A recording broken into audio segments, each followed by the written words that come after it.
ای مسلمان ها، شما که عقیده درست دارین، ایمان درست دارین، الله را میشناسین، صفات الله را میشناسین، عظمت الله را میشناسین، جلال و بزرگی الله را میشناسین، فلا تخافوهم، اصلا نترسین، و خافونی. این نونزرنه علامت ازی است که اینجا یا حذف شده و خافونی اصل شده، یعنی الله میگه بترسید از ما این کنتم مؤمنین، اگر شما مؤمنای حقیقی هستید.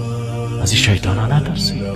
نه تقدیر تو رو به دست از او هست، نه زندگی تو به دست از او هست، نه رزق تو به دست از او هست، نه صحت تو به دست از او هست، نه مرض تو به دست از او هست. چرا از او میترسی؟ علتش چی است؟ سگو چه خوب یک فرمول الله متعال میده، میگه انما ذالکم الشیطان یخوف اولیاءه.